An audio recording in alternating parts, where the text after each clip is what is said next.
Hello, hi, and Merry Christmas. It's Christmas Eve 2024, and welcome back to Pete's Plastic Playground during this festive period.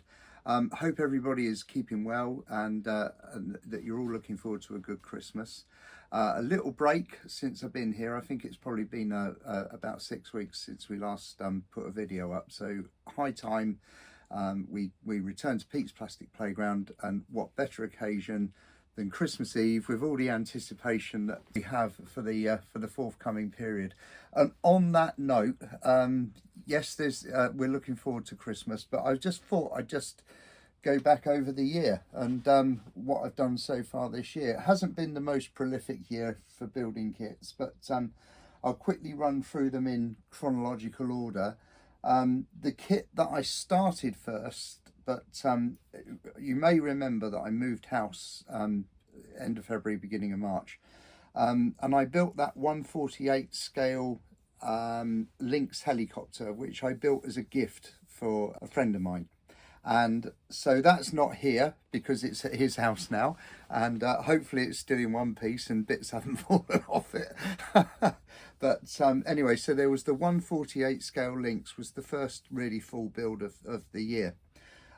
After we moved house, my first build on the new workbench was the little Bedford MWD in 1/48 scale, and that's part of the Battle of Britain set. So that was the first build to get myself sorted out into the in the new house. And then I after the hip replacement, got on with the Whitley, the Coastal Command Whitley, which I really enjoyed building, and I'm still quite pleased with it, and I love the way it looks alongside the Wellington up on the shelf. And then had a little bit of a break, but got back into things with the de Havilland Vampire, and that got me in the mood for Cold War jets, so I got onto the English Electric Lightning in 1/72 scale. And then I turned on to the Mozzie, which I really enjoyed that building, that Mosquito. And then a short while ago, I built an Audi tank, so a 699 Sherman, and I really enjoyed building that. That was a cracker, good one. And then at the moment we've got the B17 underway. Haven't made much progress on it since I was last with you, but the sides are together. There's some filler in. I've taken the ball turret out for safekeeping, and that'll go back in towards the end. But I'm intending over the Christmas holiday, and I'm off work till the 6th of January, so I'm hoping to get this one finished over the Christmas holiday, and then I'm really in the mood to build a ship. As you can see, Santa's on his way, so we put the Santa tracker on, and I think he's arriving in Tokyo, Japan, in about 1 minute. So anybody watching this video in Tokyo, get to sleep now. He's nearly there. Okay, close your eyes. Best wishes to you if you are anywhere else in the world, actually. Well, best wishes to everybody, wherever you may be. So, Christmas. I'm 63 years old. I still hope for an Airfix kit for Christmas. It's been happening all my life.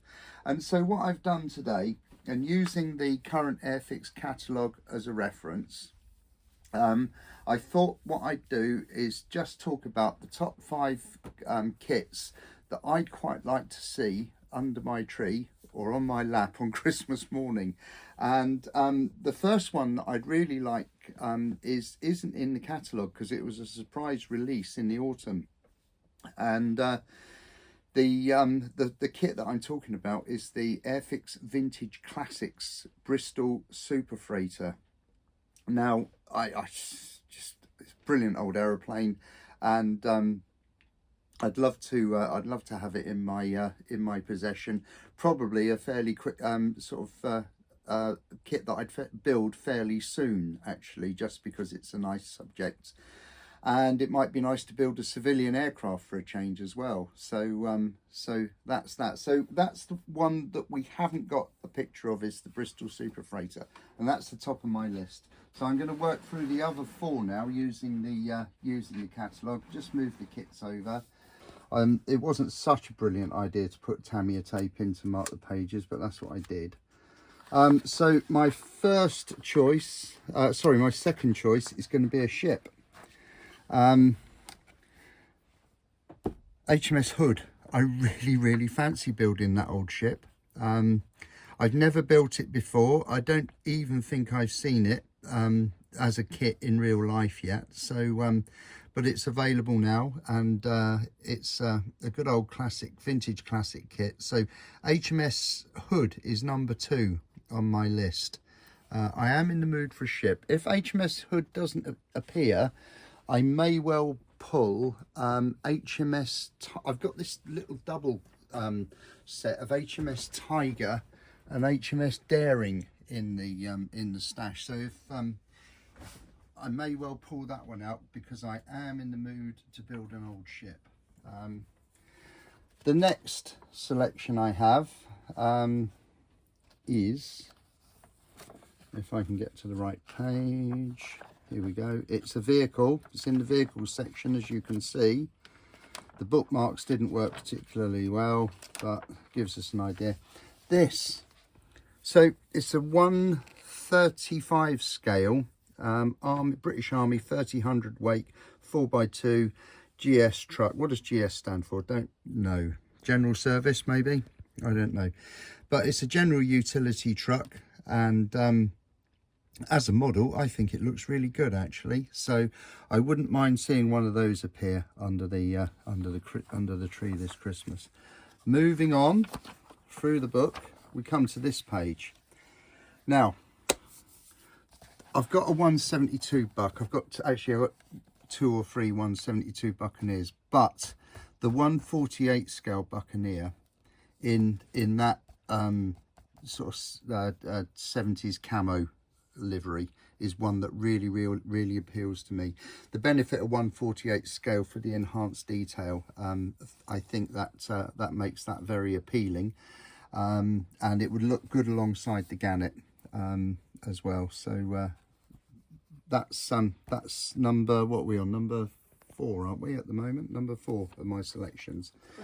Number 5, the last one I wouldn't mind seeing actually is the new Chinook. It looks like a really good model. Airfix are doing some nice helicopters at the moment. I've got the 148 Sea King, and they've just brought that out as a Marines version, a jungly, which it's nice. It's a bit pricey. I think I've seen it for around about 60 quid. Lovely model, but as I've already got the Royal Navy variant, which comes in 4 different options for the same airframe over its lifetime. But the Chinook I'd really like to do, because it's where we live. We're not too far from Odium, and so we see them quite often. And when I'm out and about on the road, I often see a Chinook flying over me. So that's that little update. So I hope you know, if you're fortunate enough to receive an Airfix kit for Christmas, I hope it's one that you've been hankering after, and that if you've got some time off work, I hope you get some time at your bench, and happy modelling if you do. And to everybody, from Joe, my cameraman, and I, we'd just like to wish you a very Merry Christmas. Thank you for watching all the videos over the year, and there's an awful lot of comments actually that I've got to catch up on replying to. I like to reply to everybody that leaves me a comment, and I think I've got about 50 to catch up on. So now that I'm off work, I shall set about doing that in the next couple of days. Then I think we'll come back to you. We'll post another video around New Year, if that's okay, Joe. And we'll look forward to next year, because there's going to be the new releases announcement in about the 2nd week of January, I should imagine, from Airfix. And I suppose we can have a little chat about what we might like to see introduced in the future.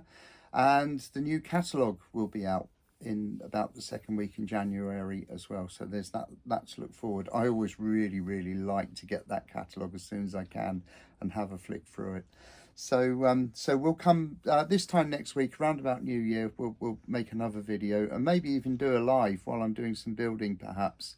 So while I've got some time on my hands over Christmas, once the main festivities are over, I have some time on my hands, and we can perhaps have a chat one night for a little while online. I know the last time we did it, we were on for about an hour and a half actually. So who knows?